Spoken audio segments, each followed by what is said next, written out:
Good morning বন্ধুরা, welcome back to another blog. আশা করছি তোমরা সকলেই ভালো আছো আর আমরাও ভালো আছি। অনেক দিন পর হয়ে গেল আমি ভিডিও করিনি, আজকে থেকে আবার স্টার্ট করেছি। কারণ ছেলের তো পরীক্ষা চলছিল, ওই জন্য এইসব দিকে আর ধ্যান দিইনি।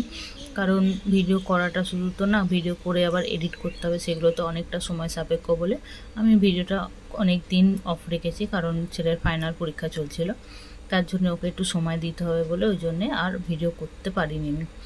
আর চলো, সকালবেলা এখন প্রায় ছেলের পরীক্ষা শেষ হয়ে গেছে বলে একটু দেরি করেই উঠছি। এখন প্রায় 8টা বাজে। উঠে আমি ফ্রেশ হয়ে গেছি, হয়ে ঘরদোর পরিষ্কার করিনি, এখনও বিছনাপত্র শুধু গুছিয়েছি। আর এখানে আমি চলে এসেছি চা বানাবো। সকালবেলা উঠেই তো যেন সকালবেলা উঠেই আমি এখানে আগে চা বসাই। চাটা তো বসালাম, কিন্তু দুধটা এতটা দুধ পুরো কেটে গেছে। যখন চাটা বসিয়েছি, যখন ফুটছে তখন দেখছি দুধটা কেটে গেছে। তারপর আমি আবার অন্য দুধ বের করে আবার দুধটা বসিয়ে চা করেছি। আর এখনও পর্যন্ত তো আমি জানি না যে দুধটা কেটে যাবে। আমি ভাবলাম রাত্রে তো গরম করেছি, আর হঠাৎ করে এতটা গরম পড়ে গেছে এই একদিনেই, আর দুধটা কেটে গেছে। কোনো দিন হয় না, কারণ এতদিন তো ঠান্ডাই ছিল, বাইরেই থাকতো দুধ। আর ফ্রিজে তো তেমন একটা ছোট্ট ফ্রিজ, খুব একটা জায়গা থাকে না যে ভাত তরকারি বা অন্য কিছু আদার্স। এমনি তো আমার স্টোরেজে বেশিরভাগ জিনিসই স্টোর করা থাকে, ওই জন্যই আমি ভাত তরকারি এসব রাখতে পারি না, খুব একটা রাখতে পারি না। খুব কম জিনিসই মানে তরকারিপত্র এসব রাখতে পারি ফ্রিজে। আর বড় ফ্রিজে কিনবো সেই ব্যবস্থাও নেই, মানে জায়গা নেই যে রাখবো। কিছু করার নেই, চলো এভাবেই চলবে। আর এতটা গরম পড়বে জানেন না, আরে তো দুধটা আমি গরম করেই রাখতাম, এতটা দুধ কাটতো না। কোনো ব্যাপার না, দুধটা তো আর ফেলা যাবে না, কেটে গেছে, ওটা একটু কিছু করে নেবো। ঠান্ডাটা দিয়ে ভেবেছি তরকারি করে নেবো। চলো, এখন চাটা তো হয়ে গেছে, চাটা ছেঁকে নিই। চা খেয়ে নিয়ে তারপর অন্যান্য কাজগুলো করব। চলো দেখতে থাকো, অবশ্যই ভিডিওটা ভালো লাগবে। আর যারা আমার ভিডিওটা এতক্ষণ ধরে দেখছো তাদের কাছে একটাই অনুরোধ রইল, যদি আমার ভিডিওটা ভালো লাগে একটা লাইক করো, আর যদি আমার পাশে থাকতে চাও তাহলে সাবস্ক্রাইব করো। চলো ভিডিওটা দেখতে থাকো। আর ওখানে দেখো আমি চা খেয়ে নিচ্ছে, ছানাটা খুব ভালোভাবে কেটে গেছে দেখো। আর ছানাটা তো, দুধটা তো একেবারে পচে যায়নি বা এমনি কিছু ব্যাপার না, ছানাটা খুব ভালোই ছিল। মানে একটু সবে কাটবে। আর চা পাতা যেহেতু দিয়েছি, চিনি দিয়েছি, তার জন্যই কেটে গেছে। কিন্তু দুধটা যদি এমনি গরম করতাম কিন্তু কাটতো না, আমি ভিনেগার দিয়ে কাটিয়ে নিয়েছি। আর চা পাতা চিনি দেওয়ার ফলে দুধটা ওইটা কেটে গেছিলো। এটা যদি আমি এমনি গরম করতাম কিন্তু কাটতো না হয়তো। আর যাই হোক, দুধ ছানাটা একেবারে আমি কাটিয়েই নিলাম, যেটা ছেঁকে তরকারি করে নেবো। কোনো জিনিসই তো ফেলার না, ওই জন্য ভাবলাম ছেঁকে রেখে দেবো, দিয়ে আমি পরে এটা বড়া করে তরকারি করে নেবো। আর খুব ভালোভাবে চেপে আমি জলটা বের করে নেবো। আর এটা অনেকক্ষণ এরমভাবেই রেখে দেবো, যাতে জলটা খুব ভালোভাবে মানে বেরিয়ে যায়। নইলে তো মানে ছানাটা যখন বড়া করবো তখন তো জল থেকে গেলে আবার পাতলা হবে, ওই জন্য ছানাটা আমি এইভাবেই রেখে দেবো। চলো, এটা এখন অনেকক্ষণ থাক। আর এখানে আমি রান্নাও বসিয়ে দিয়েছি। রান্না করবো আজকে, একটু মাংস করবো। অল্পই মাংস ছিল, এই 8-9 পিসের মতো মাংস ছিল। সেটাকে আমি পেঁপে আর আলু দিয়ে আর পেঁয়াজ, অল্প আদা রসুন পেস্ট দিয়ে ভালো করে মাখিয়ে নিয়েছি। দেখো, এটা প্রেসারে করবো। এইটা প্রেসারে করলে আমার ছেলে খুব ভালো খায়, ওই জন্য একটু প্রেসারেই করবো। আর যদি অনেকটা মাংস থাকতো, সবাই খেত, তখন আমি এইভাবে করতাম না। কারণ সবাই তো, আমরা তো আর বাচ্চা না যে বাচ্চার মতো এরকম ঝালা তরকারি খাবো। ওই একটু খায়, ও ভালোবাসে, এটা ও দুবেলা হয়ে যাবে। আর যদি ওর বাবা খায় তো খাবে, রুটিতে তো খেয়ে নেবে, কিন্তু ভাত দিয়ে খাবে না। কারণ আমি তো একদমই ঝাল দিইনি, অল্প সামান্য একটু লঙ্কা গুঁড়ো দিয়েছি, এমন কিছু লঙ্কা দিইনি, তার জন্য ঝালও হয়নি। রুটি দিয়ে ওবেলা খেয়ে নেবে বিকালে। আর এর তেল দেখো, সাদা তেল দিয়েছি, এর মধ্যে সর্ষের তেল দিইনি, সাদা তেল দিয়েছি। দিয়ে একটা তেজপাতা ফোড়ন দিলাম, দিয়ে সমস্ত কিছু এর মধ্যে দিয়ে দিলাম। অল্প অল্প করেই প্রথমে দিলাম, তারপরে সব একসঙ্গে দিয়ে দিলাম। যেহেতু একসঙ্গে দিতে গেলে যদি তেলটা ছিটকে আসে, ওই জন্য একসঙ্গে দিলাম না, অল্প অল্প করে দিলাম। দিয়ে এটাকে আমি একটু ভালো করে কষবো, মানে যতক্ষণ না তেল ছাড়ে ততক্ষণ কষবো। একেবারে তো আদা রসুন দিয়েছি, নাহলে আদা রসুনটা যতক্ষণ না ভাজা হবে ততক্ষণ তো আসেনি, মানে একটা কাঁচা স্মেল বেরোবে। ওই জন্য ভালো করে এটাকেও কষতে হবে।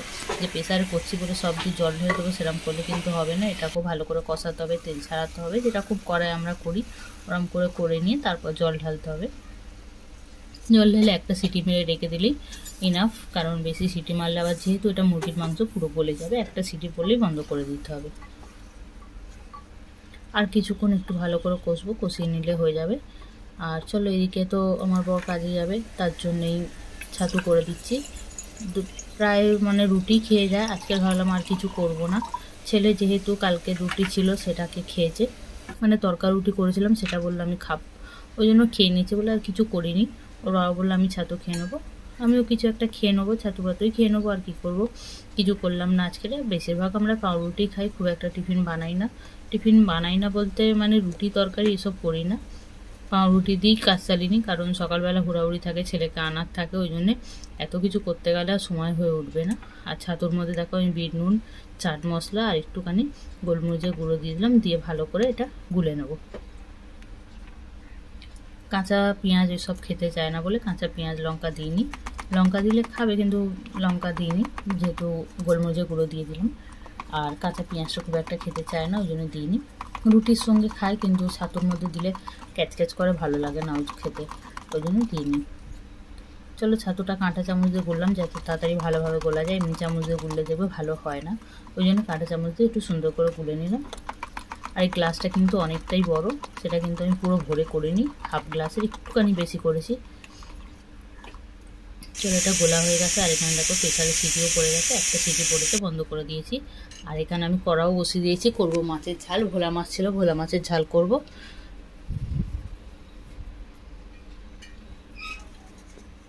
4 পিসই ভোলা মাছ ছিল, সেটাকেই ঝাল করব। এমনি আদা রসুন পেঁয়াজি ঝাল করব, যেরকমভাবে সাধারণত সবাই করে সেরকমভাবেই করব। চলো দেখতে থাকো।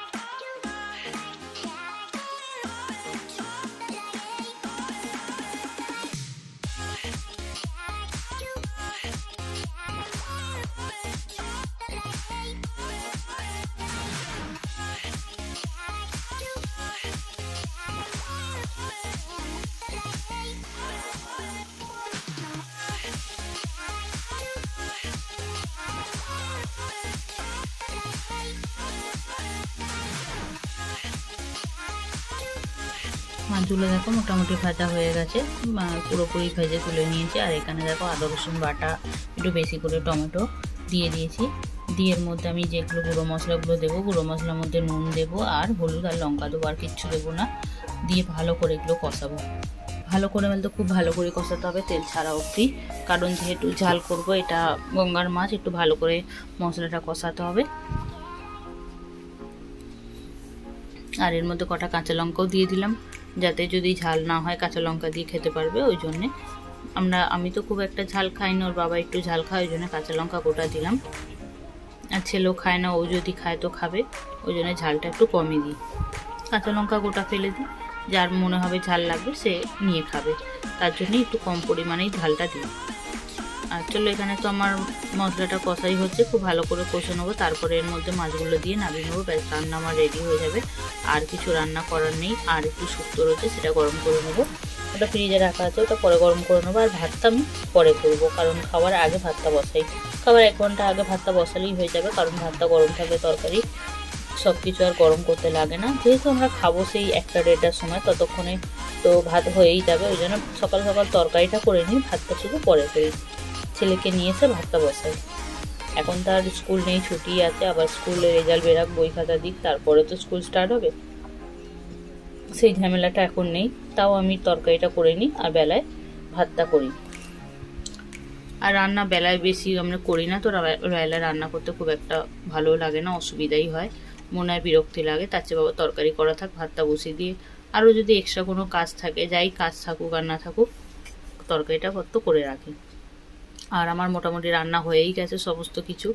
আর এখানে আমি বাসনগুলো সব মেজে নেবো, বাসন আমি এখানেই মেজে নিই। আর বাইরে যা রোদ্দুর উঠেছে, এখন যা মোটামুটি গরম পড়ে গেছে, শীতের সেই মজাটা বা শীতের যে আরামটা সেই দিনটা চলেই গেছে। যতই যাই হোক, শীতকালটা কিন্তু একটা অন্যরকমই একটা থাকে মানুষের শরীরে, সমস্ত কিছু এনার্জি, খাওয়া দাওয়া সব কিছুই মানে শীতকালে খুব ভালোভাবে করতে পারে সবাই। হয়তো আমাদের কাজ করতে হয় বলে একটু বিরক্তি লাগে, আমার তো খুবই বিরক্তি লাগে, সকালবেলা উঠতে হয়, ভোরবেলায় স্কুল থাকে ছেলের, আমার ওই জন্য শীতকালটা খুব একটা ভালো লাগে না, কিন্তু যার ভালো লাগে, আগে খুব ভালো লাগতো যখন কাজ করতে হতো না, এখন তো সমস্ত কাজ করতে হয়, জল ঘাঁটতে হয়, ওই জন্য আমার শীতকালটা এখন খুব একটা ভালো লাগে না। তাও কিন্তু শীতকালে সব কিছু করেই আরাম, যাই খাও তাতেই হজম হয়ে যায়। আর গরমকালে এই খেতে ভালো লাগছে না, ওই খেতে ভালো লাগছে না, গরমে শরীর হাঁসফাঁস করে, কোনো খাবারই খেতে যেন ভালো লাগে না। কিন্তু শীতকালে সেই জিনিসটা হয় না। শীতকালে সমস্ত কিছুই, আর সবজিপত্র যা সুন্দর মানে পাওয়া যায়, গরমকালে তো অত সবজিপত্রও পাওয়া যায় না, শীতকালে কত রকমের সবজি ওঠে। শীতের সবজি আমার খুবই ভালো লাগে খেতে, কিন্তু গরমকালে তো কোনো সবজি আমার ভালোই লাগে না, পটল ঢ্যাঁড়স ছাড়া এত কিছু পাওয়া যায় না, আর ওগুলো আমার খেতে একদমই ভালো লাগে না। আমার কেন, কারো বেশিরভাগ বাড়ির লোকেরই ভালো লাগে না, মানে খেতে খেতে একঘেয়ে হয়ে যায়। কিন্তু শীতকালের এই সবজিগুলো খেতে খেতে কারোরই একঘেয়ে হয় না, ঘুরিয়ে ফিরে অনেক রকমের সবজি তো ওঠে, ঘুরিয়ে ফিরে সব রকম খাওয়া যায়। আর গরমকালে কি ওই দুটো তিনটে তরকারি মানে সবজিপত্রই পাওয়া যায়, যেগুলো ঘুরিয়ে ফিরে ওটাই খেতে হয়। ওই জন্য শীতকালটা আমাদের খুব একটা ভালোই লাগে মানে খাওয়া দাওয়ার দিকে, কিন্তু ওই ঘুমতে উঠতে যদি ঘুমাতে পারতাম তো খুব ভালোই হতো। আর এখানে দেখো বাসন মাজার এই সাবানটা শেষ হয়ে গেছিলো, এটা ভালো করে একবার ধুয়েও নিলাম, শেষ হয়ে গেছিলো যখন। যখন যেটাই শেষ হোক বা মশলাপাতি শেষ হোক, যাই শেষ হোক, আমি একেবারে ধুয়ে ধায়ে পরিষ্কার করেই রাখি, তাহলে কিন্তু পরে সেই খাটনিটা হয় না, যখন সব কিছু একসঙ্গে ঘর ঝাড়া পরিষ্কার করা, সেটা কিন্তু একবারই হয় না। সব কিছু যদি অল্প অল্প করে রেগুলার করে নেওয়া যায়, কিন্তু অতটা খাটনি হয় না। ওই জন্য যখনের কাজ আমি তখন একটু সুন্দর করে অল্প করে হলেও করে নিই, পরিষ্কার পরিচ্ছন্ন যা করার একবারই করে অল্প অল্প করে নিই। একবারে এই যে ধরো পুজোর সময় বা কোনো একটা অকেশান আসলে তখন ঘর ঝাড়া এইসব আমার খুব একটা করতে লাগে না, কারণ আমি অল্প অল্প করে ঘরদোর পরিষ্কার করেই নিই। আর গ্যাসপত্র তো রেগুলার দুবেলা যখনই রান্না করবো তখনই আমি পরিষ্কার করি। আর এগুলো যেহেতু খোলা যায় না, তো একটু আমার অসুবিধা হয় করতে, সেটা আমার বর করে দেয়, প্রত্যেক সপ্তাহে একবার করে দেয়। আর মানে রোজ রেগুলার তো আমি মুছি, কিন্তু এগুলো যদি পুড়ে যায় বা কোনো কিছু পড়ে যায়, যতটা পারি আমি করি, নইলে ও সপ্তাহে একদিন খুব ভালো করে পুরো ক্লিন করে দেয়, ওই জন্য আমার গ্যাসটা খুব একটা নোংরা হয় না। আর রেগুলার তো আমি এরভাবে পরিষ্কার করে নিই।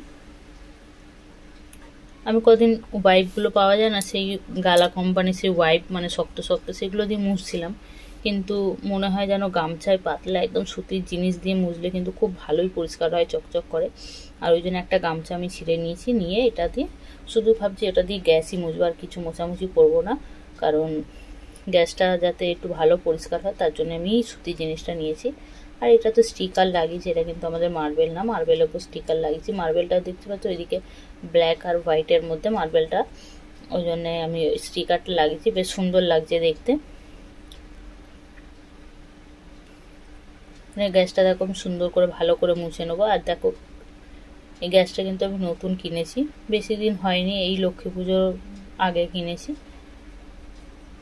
আর এখানে আমার গ্যাসও মোছা হয়ে গেছে, ঘরদোর তো মোছাই আছে, বাসি ঘরদোর সব মোছা আছে, শুধু বারান্দাটা যেটুকু রান্না করেছি ওটা পরিষ্কার করে নিয়ে ব্যাস আমার সমস্ত কাজ কমপ্লিট হয়ে যাবে। শুধু ভাতটা বেলায় করবো, আর এখন চান করবো, চান করে পুজো দেবো, ব্যাস ঘরের সমস্ত কাজ কমপ্লিট। আর কোনো কাজ নেই ঘরে আপাতত। আবার দুপুরবেলায় যখন খাওয়া দাওয়া করবো, সেই বাসনপত্র পড়বে, তখনই সেই বাসনপত্র মাজার থাকে। আর সবাই তো টিফিন খেয়ে নিয়েছে, আমি একবারে বাসনপত্র মেজে নিয়েছি, শুধু আমি খাইনি। আমি চান করে পুজো দিয়ে তারপরে টিফিন খাই, সে যত বেলাই হোক না কেন, কারণ শুধু চাটাই খাই। আমি চান না করে আমি কোনো কিছু খেতে পারি না, কোনো টিফিনই খেতে পারি না, খুব একটা খাই না, খুব কমই, হয়তো আমার হয়তো শরীরটা খুব খারাপ লাগছে তখনই আমি খাই, নইলে খাই না। হয়তো খুব জোর খিদেও পেয়েছে, খিদে খুব একটা আমি খাইও না, খিদে পাইও না, চান না করলে আমি কোনো কিছু খেতেই পারি না। আর এখানে আমি চান করে চলে এসেছি, পুজো করব। পুজো করে নিলে তারপরে আমি একটু যা খাবার খাবো, ব্যাস আজকের মতো কাজ এটুকুই, আর কিছু আপাতত এখন কাজ নেই। আর ঠাকুরের বাসনগুলো কিন্তু আমি রোজ সন্ধেবেলা ধুয়েই রাখি, যখন আমি সন্ধে দিই তখন বাসনপত্র সব তুলে নিয়ে সন্ধেবেলায় বাসনপত্র সব ধুয়েই রাখি। শুধু বৃহস্পতিবার হলে যেহেতু মাজা ধোয়া করতে হবে, ঘটও তুলতে হবে, তখন তো বুধবার দিন আর ঘর তুলি না, বৃহস্পতিবার একেবারে ঘর তুলে বাসন তুলে রাখি, কিন্তু ঘর তুলি না। কোনো সময় যদি বৃহস্পতিবার আমার কোথায় যাওয়ার থাকে তখন হয়তো বাসন মেজে রাখি, যাতে তাড়াতাড়ি করে পুজোটা দিয়ে দিতে পারি। আর এখানে এই বাসনগুলো আমি মেজেই রেখেছিলাম, বৃহস্পতিবার যদি কোথাও যাই তখনই বাসন বুধবার দিন মেজে রাখি, নইলে খুব একটা মেজে রাখি না। আর সময়, সত্যি কথা বলতে সময়ও হয়ে ওঠে না যে বুধবার দিন বাসনগুলো মেজে রাখবো, খুব একটা সময় হয়ে ওঠে না। দুবেলা রান্না করা, ছেলেকে পড়ানো, পড়তে দেওয়া, অনেক মানে সারাদিনে অনেক কাজকর্ম থাকে, তার জন্য আমার পক্ষে আর সম্ভব হয়ে ওঠে না। আর এখন তো পুরোপুরি ছেলে, সমস্ত কিছু আমাকেই করতে হয়, সব জায়গায় হেঁটেই যেতে হয়। ওই জন্য প্রচণ্ড পরিমাণে কষ্ট হয়ে যায়, শরীরে আর দেয় না যে রাত্রিবেলা এই বাসনপত্রগুলো মেজে মুজে রাখবো। আর এখন চলো পুজো দিয়ে দিই। ভিডিওটা যদি ভালো লাগে তবে অবশ্যই একটা লাইক করো, আমার পাশে দেখো। আজকের মতো ভিডিওটা আমি এখানেই শেষ করছি, আবার একটা নতুন ব্লগের সঙ্গে তোমাদের সঙ্গে আসবো। চলো আজকের মতো এইটুকুই, টাটা।